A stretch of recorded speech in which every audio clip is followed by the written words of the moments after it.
अर्थमंत्र्यांनी सादर केलेल्या बजेटमध्ये महाराष्ट्राची मोठी निराशा झाली असा आरोप विरोधकांनी केलेला आहे। महाराष्ट्राच्या पैशावर मजाक मारतात आणि महाराष्ट्राच्या वाटेला काहीही येत नाही असा आरोप संजय राऊतांनी केलाय।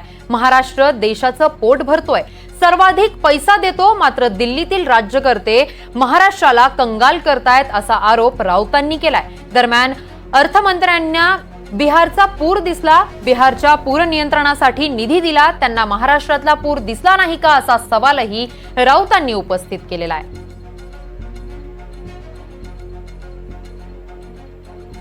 Energy, renewable energy, space, defence, telecommunication,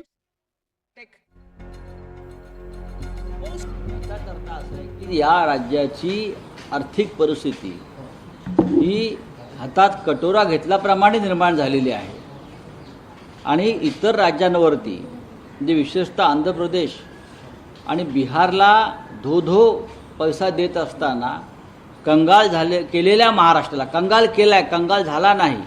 Maharashtra दिल्लीने आणि सध्याच्या त्यांच्या चमचे मंडळानं राज्यकर्त्या या दोघांनी मिळून महाराष्ट्र कंगाल केलेलं आहे, पण त्यांना महाराष्ट्राच्या शेतकऱ्यांना कष्टकऱ्यांना मदत करावी असं वाटतं।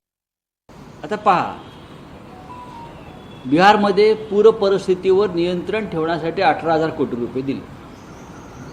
18,000 कोटी। निर्मला सीतारामन यांना महाराष्ट्रातला पूर दिसला नाही का? संपूर्ण महाराष्ट्रामध्ये पूर परिस्थिती आहे।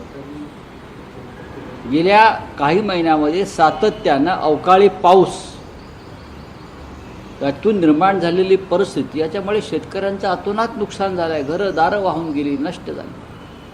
त्यासाठी 5-6 हजार कोटी रुपयाची तरतूद करावी असं त्यांना वाटलं नाही, पण बिहारचा पूर दिसतो, महाराष्ट्रातला पूर, महाराष्ट्रातला अश्रू त्यांना दिसत नाही।